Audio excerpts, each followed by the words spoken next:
आज का मुद्दा में आप सभी का स्वागत है। मैं हूं आदित्य नामदेव। भूपेश बघेल के बाद क्या अब उनके परिवार के लोग भी मुश्किलों में घिरने वाले हैं? भूपेश बघेल के लिए तो ईडी और सीबीआई दोनों पहले से ही फाइलें खोल रखी हैं। अब उनके बेटे और बेटी भी पुलिस की कड़ी निगरानी में है। प्रोफेसर पर जानलेवा हमले के मामले में पुलिस जिन आरोपियों की तलाश कर रही है उनमें दो संदिग्ध के तौर पर बघेल के बेटे और बेटी दीप्ति बघेल का भी नाम पुलिस की जांच में सामने आ रहा है। आखिर क्या है ये पूरा मामला? पहले एक रिपोर्ट देख लेते हैं, उसके बाद इस चर्चा को हम आगे बढ़ाएंगे। छत्तीसगढ़ में हुए सत्ता परिवर्तन के बाद दिन ब दिन कांग्रेस की मुश्किलें बढ़ती गईं। बीजेपी ने कांग्रेस सरकार के दौरान हुए भ्रष्टाचार और घोटाले चुन चुन कर निकाले। सिलसिलेवार इनकी जांच की जा रही है। पूर्व सीएम भूपेश बघेल पर भी महादेव सट्टा ऐप केस में एफआईआर दर्ज है। अब पुलिस ने उनके बेटे चैतन्य बघेल को भी थाने बुलाया। पूर्व सीएम का बेटा हाजिर हो। पुलिस ने पूर्व सीएम भूपेश के बेटे से की पूछताछ। प्रोफेसर से मारपीट के मामले में 4 घंटे सवाल जवाब। इसी साल 19 जुलाई को प्रोफेसर पर हुआ था हमला। 3 बाइक सवारों ने प्रोफेसर पर किया था हमला। जानलेवा हमले में बाल बाल बची थी प्रोफेसर की जान। भूपेश की बेटी दीप्ति से भी पूछताछ कर चुकी है पुलिस। प्रोफेसर को मारने के लिए सुपारी देने की बात भी आई सामने। मारपीट के मामले में अब तक 9 में से 5 आरोपी गिरफ्तार। मुख्य आरोपी प्रबीर शर्मा समेत 3 आरोपी फरार। पूर्व सीएम के बेटे से 4 घंटे तक क्या पूछताछ हुई, फिलहाल ये सामने नहीं आया है। चैतन्य बघेल ने बयान दर्ज करा दिए हैं। इसी दौरान उनके साथ थाने आए भिलाई महापौर ने इसे बदलापुर की राजनीति बताया। कल रात को 8 बजे पुलिस वालों द्वारा बयान दर्ज कराने के लिए मुझे बुलाया गया था। उसी संबंध में बयान दर्ज कराया। अभी तो विवेचना चल रहा है, बाकी वो पुलिस वाले बताएंगे। देवेंद्र यादव जी आज जेल में हैं। क्यों जेल में हैं? सारे कांग्रेसियों के ऊपर एफआईआर दर्ज किया जाता है। तो ये लगातार भारतीय जनता पार्टी की जो सोच है, बदलापुर की राजनीति पूरे छत्तीसगढ़ में चल रही है और लगातार न केवल कांग्रेसियों को परेशान करने का काम, छत्तीसगढ़ की आम जनता को भी परेशान करने का काम कर रही है।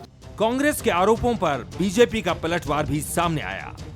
जो लोग संविधान की पुस्तक हाथ में लेकर के चलते हैं, हिलाते हैं, उनको भारत के संविधान पे विश्वास रखना चाहिए कि यदि भारतीय जनता पार्टी की सरकार उनके साथ कोई अत्याचार कर रही तो उसके लिए न्यायालय के दरवाजे खुले हैं।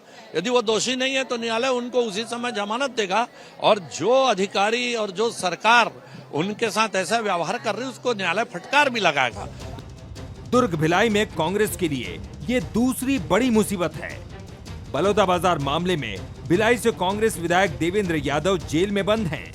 इसी बीच चैतन्य बघेल से पूछताछ के मामले ने सियासी तूल पकड़ लिया है। फिलहाल कांग्रेस पूरी तरह से बीजेपी के रडार पर है और एक बार फिर निशाने पर है भूपेश। मामला अपराध से जुड़ा है, लिहाजा सियासी बयानबाजी में पूरे प्रकरण को उलझाना उचित नहीं होगा। मामले की गंभीरता इसी बात से पता चलती कि चैतन्य बघेल से मैराथन 4.5 घंटे की पूछताछ हुई है। जाहिर है यूं ही किसी से पूछताछ का दायरा 4.5 घंटे नहीं हो सकता। दूसरी तरफ कांग्रेस खेमे की तरफ ये बात की जा रही है कि मामला पूरी तरह से राजनीतिक जाल की तरह उलझाने की कोशिश हो रही है। तो क्या भूपेश बघेल के बाद अब उनका परिवार भी मुश्किलों में घिरने वाला है? क्या वाकई में घटनाक्रम के तार भूपेश बघेल के परिवार से जुड़े हुए हैं? और एक सबसे अहम बात कि परिवार को टारगेट कर कहीं घेराबंदी भूपेश बघेल की तो नहीं चल रही है, वो भी तब जब नगरीय निकाय चुनाव करीब है और कांग्रेस अटैकिंग मोड पर है। चलिए चर्चा की हम शुरुआत करेंगे। उसके पहले बंसल न्यूज की कुछ सवाल हैं। क्या सवाल हैं? सबसे पहला सवाल, क्या बेटे के बहाने भूपेश बघेल को घेरने की कोशिश हो रही है? पहला सवाल। दूसरा सवाल, क्या कांग्रेस राज में हुए घोटाले अब पार्टी की मुश्किलें बढ़ा रहे हैं? तीसरा, क्या छत्तीसगढ़ में एक बार फिर बदलापुर की सियासत देखने को मिलेगी? ये 3 महत्वपूर्ण सवाल है। मैं वापस डिबेट की तरफ लौटता हूँ। 3 खास मेहमान हैं हमारे साथ। सबसे पहले श्रीचंद सुंदरानी जी हैं, पूर्व विधायक है भारतीय जनता पार्टी से, वरिष्ठ नेता, बहुत स्वागत करता हूँ। सुरेंद्र शर्मा जी हैं, बहुत सौम्य नेता हैं कांग्रेस के, बहुत सीनियर लीडर है, बहुत स्वागत करता हूं उनका। रामवतर तिवारी जी हमारे साथ हैं, वरिष्ठ पत्रकार है, बहुत स्वागत करता हूं। सबसे पहले सुंदरानी जी के पास चलता हूं। सुंदरानी जी, पूरा पैकेज आपने देखा, घटनाक्रम के बारे में आपको जानकारी है। पहला ओपनिंग स्टेटमेंट आपसे, किस तरह से आप इस मामले को देते हैं? देखिए, निश्चित रूप से अगर थाने में चैतन्य बघेल से 4-4.5 घंटे पूछताछ हुई है तो कहीं न कहीं पुलिस के पास कोई ऐसा होगा, मामले के बारे में जानकारी होगी। कहीं न कहीं किसी भी व्यक्ति को पूछताछ के लिए बुलाया जाता है तो पूछताछ करने का अधिकार पुलिस को है। इसको राजनीतिक दृष्टि से नहीं देखा जाना चाहिए। कांग्रेस पार्टी की न्याय यात्रा से भारतीय जनता पार्टी का क्या लेना देना और इस मामले में क्या उससे जोड़ के बात करना। कांग्रेस कहीं न कहीं जिस प्रकार से उनके नेता घिरते जा रहे हैं, जिस प्रकार से वो आरोपों में घिरते जा रहे हैं, देवेंद्र यादव जी विधायक बलौदा बाजार मामले में कहीं न कहीं वो प्रत्यक्ष अप्रत्यक्ष दिखे हैं, तभी उनके खिलाफ कार्रवाई हुई। चैतन्य बघेल के अगर मित्रों ने कोई काम किया है, प्रोफेसर के को प्राणघातक हमला हुआ है, निश्चित रूप से उनके आरोपियों के कहीं न कहीं इनके आपस में संबंध रहे होंगे, जिस आधार पर पुलिस ने बुलाया। ये बार बार कह रहे हैं कि भूपेश बघेल जी के परिवार को प्रताड़ित करने का काम किया। मैं पूछना चाहता हूं कांग्रेसी मित्रों से कि क्या 4 घंटे 4.5 घंटे की पूछताछ में उनके साथ कोई दुर्व्यवहार हुआ है क्या? उनको कोई जबरदस्ती जोर जबरदस्ती पूछने की कोशिश की गई क्या? जो जानकारी पुलिस लेना चाहती थी, मैं ये नहीं कहता वो उसमें आरोपी है या नहीं है, लेकिन अगर पुलिस ने जांच बयान लेने के लिए बुलाया, पूछताछ के लिए बुलाया या उनकी बिटिया से बयान लिया, तो इसका मतलब यह नहीं कि वो भूपेश बघेल जी के से जोड़ के या पूर्व मुख्यमंत्री से जोड़ के कांग्रेस को बात करनी चाहिए। भारत का संविधान सबके लिए एक है, चाहे वो कितना भी बड़ा व्यक्ति हो, कितना भी बड़ा व्यक्ति हो। बड़ा व्यक्ति होने के कारण क्या उसको अपराध करने की या उसको कोई घटना करने की छूट हो जाती क्या? अगर आरोप है तो जब पूछताछ होगी, पूछताछ जरूरी नहीं वो आरोपी हो, लेकिन पुलिस अपने केस को मजबूत करने के लिए जो साक्ष्य जिनसे मिल सकते हैं वो प्रयास करती है। पुलिस उसको अपने अधिकार है, इसमें कोई राजनीतिक दृष्टि से देखा नहीं जाना चाहिए। जहां रहा सवाल बदलापुर की कार्रवाई करने की बात कांग्रेस पार्टी कर रही है, इनके 5 साल हमने देखा है किस प्रकार से बदलापुर का छत्तीसगढ़ बन गया था। स्वयं आज के गृह मंत्री, वर्तमान गृह मंत्री को भी कवर्धा से एक मामले में उठा के लाके यहाँ पे जेल में ठूस दिया गया था। कई दिनों तक वो जेल में रहे, न्यायपालिका ने उनको जमानत दी, अन्यथा ये लोग तो बदलापुर की कार्रवाई करते रहे। भारतीय जनता पार्टी कोई बदलापुर के नाम से कार्रवाई नहीं करेगी। जो आरोपी होगा, जिसके खिलाफ कोई शिकायत होगी, वो चाहे कितना बड़ा व्यक्ति हो, बच नहीं सकता। ठीक है, सुरेंद्र शर्मा जी, आपका इस पूरे मामले पर ओपनिंग स्टेटमेंट। शर्मा जी। जो सार्वजनिक जीवन होता है या राजनीतिक जीवन होता है, इसमें जन धारणा का एक बड़ा फर्क होता है। वास्तविकता क्या है, सत्य क्या है, असत्य क्या है, वो तो एक बात है। आपको याद होगा कि जब माननीय भूपेश बघेल जी प्रदेश कांग्रेस के अध्यक्ष थे, तो बरसात के दिनों में किसान बहुत कोशिश करने के बावजूद अपनी जमीन नहीं नाप पाते। अगर बरसात के दिनों में उनकी जमीन ना, फिर उनको, उनकी पत्नी को, उनकी माताजी को बुला करके एसीबी थाने में बिठाया गया। और अभी कुछ दिनों पहले जेल में बंद जो व्यापारी है सूर्यकांत तिवारी, उसके ऊपर ये दबाव डाला गया कि तो भूपेश बघेल का नाम दे।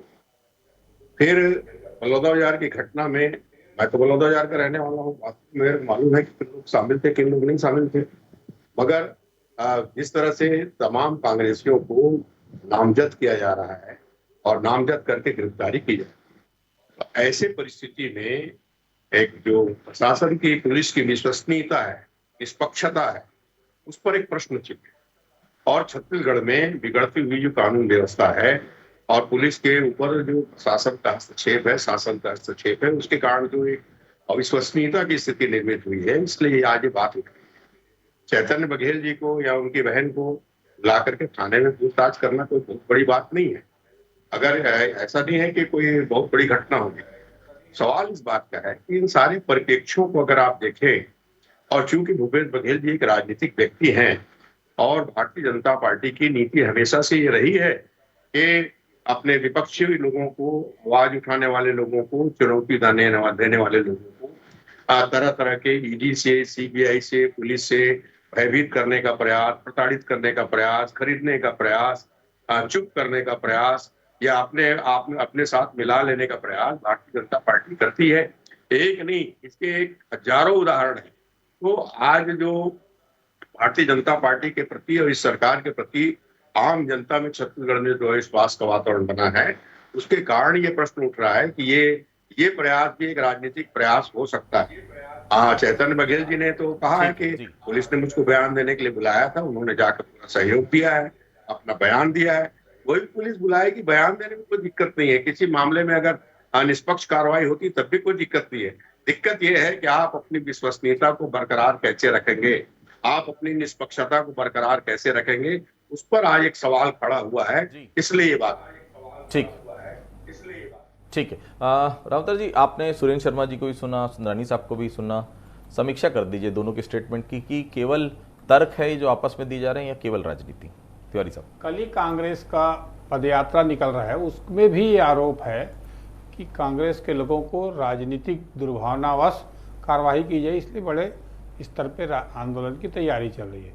उसी बीच ये खबर आना कि भूपेश बघेल के बेटे को पूछताछ के लिए बुलाया गया, उसकी बेटी को बुलाया गया, ये राजनीतिक तरीके से सोचा जा रहा है।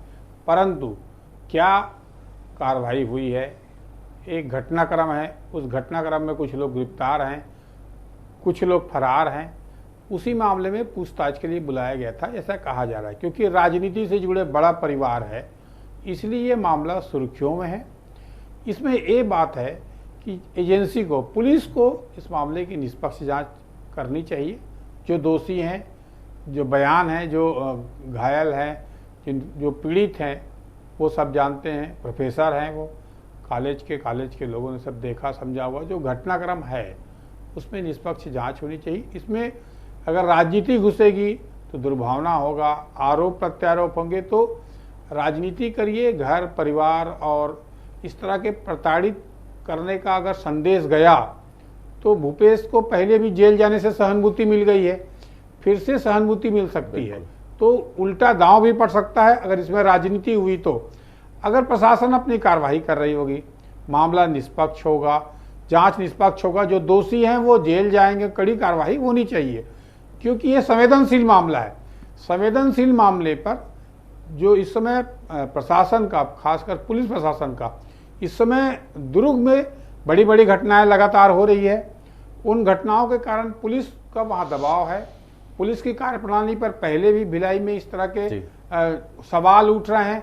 इस बीच ये घटनाक्रम आना बिल्कुल कई संदेश देगा आगामी की कार्रवाइयों के, कि कार्रवाई होती है नहीं होती है, किस तरह की कार्रवाई होती है, कौन इसके पीछे है, क्या संदेश है, कि या जांच एजेंसियां ठीक से काम करती हैं या नहीं करती हैं, आगामी दिनों पता चलेगा। सुंदरानी साहब, आपको जो कहना था आपने कहा।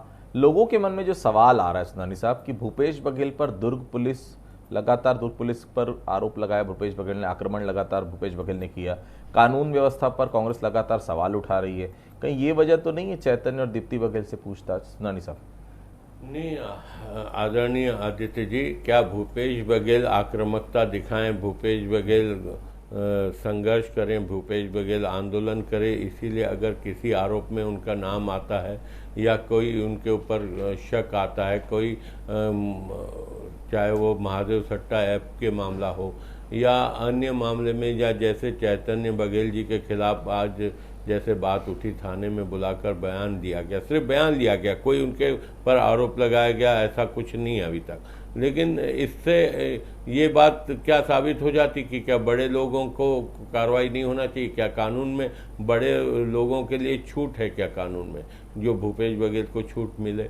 अगर आरोप है तो है, आरोप है तो उसको जवाब देना होगा। अगर आरोप नहीं है तो दूध का दूध पानी का पानी हो जाएगा, छूट जाएंगे। और कोई पुलिस ने चैतन्य बघेल के खिलाफ कोई कार्रवाई थोड़ी की है।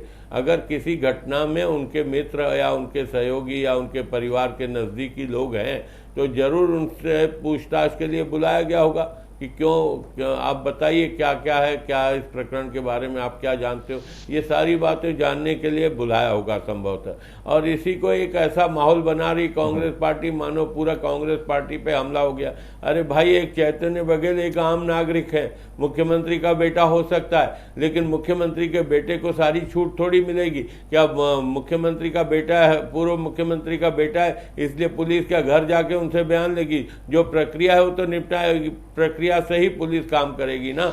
इसमें सरकार का लेना देना क्या है? या हमारी सरकार कोई भूपेश बघेल जी को परेशान करने के लिए थोड़ी कर रही है। वास्तविकता में आपने देखा 5 साल की सरकार में जिस प्रकार से नंगा नाच कांग्रेसियों ने किया, भ्रष्टाचार का नंगा नाच देखने को मिला छत्तीसगढ़ में। अगर उसके खिलाफ अगर कोई कार्रवाई होगी, चाहे ईडी की हो या सीबीआई की हो या लोकायुक्त की मामला हो, तो कहीं ना कहीं कार्रवाई को तो फेस करना पड़ेगा ना। कोई उसमें दुर्भावना क्या है? जो अगर इन लोग बेगुनाह हैं तो साबित हो जाएगा। जी जी शर्मा साहब, क्या भूमिका हो सकती है चैतन्य बघेल की? आप क्या देख रहे हैं? रंजिश देख रहे हैं, साजिश देख रहे हैं, या कुछ और देख रहे हैं? शर्मा साहब। आदित्य जी, दरअसल में काश भारतीय जनता पार्टी भी उतना ही भोला होता जितने भोले हमारे सुंदरानी जी। जिस भोलेपन से इन्होंने कहा कुछ नहीं भाई, भारतीय जनता पार्टी को कुछ लेना भी नहीं है, कुछ देना भी नहीं है, हमारा कोई हाथ भी नहीं है, हमारा पैर भी नहीं है। तो बात यह है कि आपके हाथ पैर वास्तविक में नहीं है, प्रशासन आपकी सुन ही नहीं रहा है। अगर प्रशासन आपकी सुनता तो इतनी बड़ी बड़ी घटनाएं नहीं होती। मैंने आपको क्या कहा कि हम किसी भी अपराधी के पक्ष में कभी नहीं है, मगर सवाल यह है कि निष्पक्षता दिखनी चाहिए, राजनीतिक उसके कारण नहीं दिखने चाहिए, राजनीतिक प्रयास नहीं दिखने चाहिए। जिस ढंग से अभी आप मैंने तो एक बात बताइए कि जेल में बंद व्यापारी ने क्यों कहा कि भूपेश बघेल का नाम लेने के लिए मेरे ऊपर दबाव डाला जा रहा है। जब भूपेश बघेल जी मिलने गए तो उनको मिलने भी नहीं दिया गया। उन्होंने सुप्रीम कोर्ट में पत्र लिखा है, तो एक पूर्व मुख्यमंत्री सुप्रीम कोर्ट को पत्र ऐसी तो नहीं लिख देगा। फिर तमाम तरह के जो बलौदाबाजार की घटना के बाद, फिर उसके बाद कवर्धा की घटना के बाद, कवर्धा की घटना के में भी जिस ढंग से प्रयास हुए, जिस ढंग से कोशिश हुई, जिस ढंग से दबाव डाला गया, उससे एक लगातार एक अविश्वास की स्थिति निर्मित हो रही है। और अगर कानून सही ढंग से काम करे, शांति व्यवस्था कायम करे, न्याय करे सबके साथ, तब तो बहुत ही अच्छी बात है, वो स्वागत है, उसमें कोई दिक्कत वाली बात नहीं है। मगर दिक्कत यह है कि आप अपने निष्पक्षता को बनाए रखना चाहते हैं कि नहीं। क्या आपके प्रयासों में जिस तरह से अपराधियों के खिलाफ कार्रवाई, मतलब जिस तरह कांग्रेसियों के खिलाफ कार्रवाई हो रही, वैसी अपराधियों के खिलाफ कार्रवाई क्यों नहीं हो रही? जो रेत की माफिया हैं, जो कोल के माफिया हैं, जो जमीन भू माफिया हैं, जो तरह तरह के धमकी दे रहे हैं, दूसरे प्रदेशों से आकर के यहाँ गोलियां चला रहे हैं, व्यापारियों को धमका रहे हैं, डरा रहे हैं, गोली चला रहे हैं, 50 रुपये के लिए मेरिन ड्राइव में हत्या कर दे रहे हैं, सरेआम लड़की का गला काट दिया जा रहा है। इस पर कार्रवाई कब होगी? इस पर कार्रवाई होना चाहिए। अपराधियों के अंदर भय पैदा होना चाहिए। तो दिक्कत ये है कि भारतीय जनता पार्टी अपराधियों में भय पैदा नहीं कर पा रही, मगर कांग्रेसियों में भय पैदा करने की कोशिश कर रही। मगर मैं बता देना चाहता हूँ, कांग्रेसी अंग्रेजों से नहीं डरे थे, भारतीय जनता पार्टी डरने का सवाल नहीं पैदा होता। हमारी न्याय यात्रा को अगर प्रभावित करने का प्रयास भारतीय जनता पार्टी कर रही है, उगालते में न्याय यात्रा निकलेगी। अगर आप अंग्रेजों से नहीं डरे तो एक पुलिस बयान लेने बुलाती है, क्यों डर जाते हो? क्यों पद यात्रा से जोड़ रहे हो? कहाँ डरे?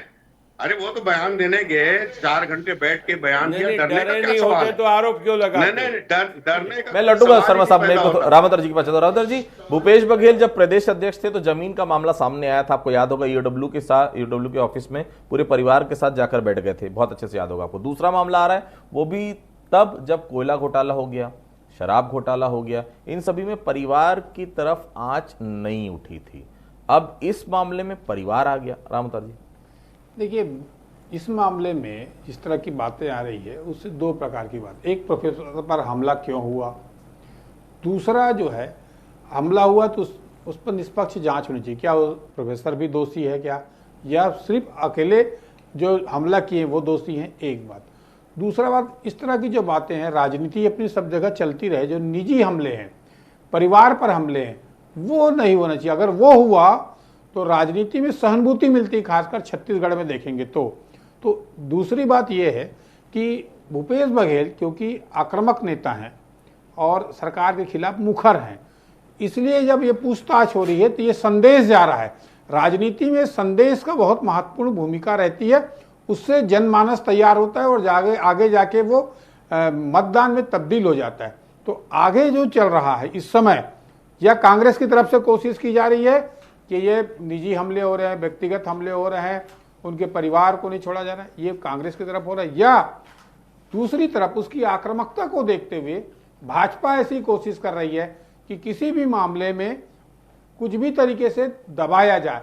क्या ये चर्चा जो जनमानस के बीच है उसके कारण ये तरह तरह के सवाल हैं। इस बीच दुर्ग पुलिस की और पुलिस की भूमिकाएं, जांच एजेंसियों की भूमिका पर लगातार हाई कोर्ट, सुप्रीम कोर्ट से सवाल उठ रहे हैं। इसके बीच ये जांच हो रही है, इसलिए विश्वसनीयता का सवाल इस समय बना हुआ है जी। तो पुलिस को अपनी विश्वसनीयता को दिखाना पड़ेगा, प्रमाणित तरीके से बताना पड़ेगा, ताकि उसका विश्वास लोगों पर बने और दिखे भी, और अपराधी जो है वो किसी हालत में उदंडता ना आए तक, क्योंकि इस समय कानून व्यवस्था छत्तीसगढ़ में धीरे धीरे बड़ा मुद्दा बन रहा है। शांत इलाके में अशांति के जो संकेत जा रहे हैं वो एक खतरनाक भूमिका तैयार कर रही है, राजनीति में भी और प्रशासन के लिए भी एक चुनौती बनती जा रही है। सुंदरनी साहब, जो सवाल मैंने रामावतार जी से पूछा उसी कड़ी में मैं कुछ ऐड कर रहा हूं। हमें याद नहीं कि कभी आप लोगों ने कोई आरोप लगाया हो जिसमें उनके बेटे बेटी का नाम लिया हो, कभी नहीं जोड़ा गया आप लोगों के द्वारा, किसी भी घोटाले में नाम नहीं आया, ना कोई बयान आया, बहुत हाईलाइटेड भी नहीं रहे हैं चैतन्य बघेल, जितना मैं जानता हूं बहुत लो प्रोफाइल रहते थे। अब आखिर क्या हो गया, एक प्रोफेसर पर हमला, ऐसा तो नहीं भागते भूत की लंगोटी ही सही? देखिए, जब इतनी बड़ी बड़ी घटनाएं हुई, भिलाई और दुर्ग से महादेव सट्टा ऐप का भी संचालन हुआ, बड़े मामले आए, शराब से जुड़े मामले आए, रेत और कोयला घोटाले से जुड़े मामले आए, लेकिन अगर दुर्भावना से कार्रवाई करनी होती तो ईडी और सीबीआई इन मुद्दों को लेकर फंसा सकती थी, लेकिन कभी हमारी सरकार की ऐसी मंशा नहीं रही, न ही हम किसी के परिवार को परेशान करने की नीयत से शासन करना चाहते हैं। हम चाहते हैं कि कानून अपनी जगह पे काम करे। अगर उनको बयान के लिए बुलाया गया, उनकी कहीं मित्रता रही होगी, उनके पास कोई कांटेक्ट होंगे, और पुलिस को ऐसे कुछ सूत्र मिले होंगे, टेलीफोन पे बात हुई होगी, क्योंकि जिस प्रकार से मोबाइल जब्त किया है कुछ न कुछ सूत्र ऐसे होंगे, इनके बीच संवाद हुआ होगा। शायद ऐसा, मेरा ये आरोप नहीं है, मैं ऐसी संभावना व्यक्त कर रहा हूँ कि संभवतः ऐसी कुछ बातें होगी जिसके कारण से चैतन्य बघेल को और दीप्ति बघेल से बयान लिया गया है। जहां तक थाने बुलाने की बात है, सिर्फ चैतन्य बघेल को बुलाया गया, दीप्ति बघेल जी से घर पे जाके बयान दिया। तो पुलिस ने अपनी व्यवहारिकता तय की है, पुलिस ने अपने नियम के अनुसार जो कार्रवाई करनी थी वो की है। शर्मा साहब, इस मुद्दे पर भी आंदोलन करेगी कांग्रेस? वैसे भी क्राइम फेवरेट सब्जेक्ट रहा है कांग्रेस का, इस मुद्दे पर भी सरकार को घेरेंगे, सवाल उठाएंगे? छोटा सा जवाब शर्मा जी। नहीं, दरअसल देखिए, व्यक्तिगत रूप से व्यक्तिगत किसी मामले पे कांग्रेस आंदोलन करती है कि न्याय के विरुद्ध, कानून के विरुद्ध, चाहे किसी भी व्यक्ति के खिलाफ, किसी भी समाज के खिलाफ, किसी भी परिस्थितियों में अगर भारतीय जनता पार्टी ऐसा कुछ कदम उठाएगी तो चूंकि हम विपक्ष में हैं और हमारी जिम्मेदारी है कि ऐसी बातों को जनता की अदालत में ले जाया जाए। तो अगर भारतीय जनता पार्टी कानून व्यवस्था को सुधारने में सफल नहीं होगी, पक्षपातपूर्ण कार्रवाई करेगी, तो अवश्य होंगे। जी रामदास जी, आखिरी सवाल इस पूरे मुद्दे पर, भूपेश बघेल के बयान अभी तक नहीं आए। आपको याद होगा सौम्या चौरसिया जब गिरफ्तार हुई थी तो बयान आया था, आईएएस की गिरफ्तारी हुई तो सीएम रहते हुए भूपेश बघेल ने बयान दिया था। इस विषय पर अभी तक उनका कोई भी बयान सामने नहीं आया। ये तो तभी हो सकता है जब या तो इस मामले को गंभीर नहीं मान रहे हैं या उनको लग रहा है बोले तो तिल का ताड़ बन जाएगा। रामावतार जी, छोटा सा जवाब। क्योंकि व्यक्तिगत मामला है, पारिवारिक मामले हैं, इस मामले में कई संवेदनशील मामला है जी। तो इस तरह के बयानबाजियों से राजनीतिक तरीके से तूल देने का या प्रशासन में गलत अर्थ ना निकले और निष्पक्ष जांच हो, ये कोशिश होनी चाहिए। दूसरा, बयानबाजियों से हटकर इसकी अगर निष्पक्ष जांच हो, वहाँ जो चर्चाएं हैं उन चर्चाओं में जो अलग अलग चीजें आ रही है, तो इस समय सभी को जांच की निष्पक्ष जांच होनी चाहिए। और नेताओं के परिवार पर अगर हमले होते हैं या नेताओं के परिवार को बदनाम करने की कोशिश, किसी भी दल, किसी भी राजनीति कोई भी हो, तो ये गलत परंपरा की शुरुआत हो जाएगी। ठीक। तो देखिए, दुर्ग शुरू से ही सुर्खियों में रहा है। जब भूपेश बघेल मुख्यमंत्री हुआ करते थे तब भी दुर्ग जिला बहुत अलग तरह से देखा जाता था। लॉ एंड ऑर्डर के विषय पर दुर्ग बहुत अलग तरह से देखा जाने लगा। अब जब भूपेश बघेल माफ कीजिएगा पूर्व मुख्यमंत्री हैं तो भी दुर्ग सबसे ज्यादा हाईलाइटेड जिला फिलहाल हो रहा है। उम्मीद सभी को है निष्पक्ष जांच हो, और निश्चित तौर पर अगर किसी की भी गलती है, चाहे वो कोई भी हो, कानून को अपना काम जरूर करना चाहिए। आप सभी हमसे जुड़े, आप सभी लोग का बहुत बहुत धन्यवाद। आज का मुद्दा में फिलहाल इतना ही, बाकी खबरों के लिए आप लगातार बने रहिए बंसल न्यूज़ के साथ।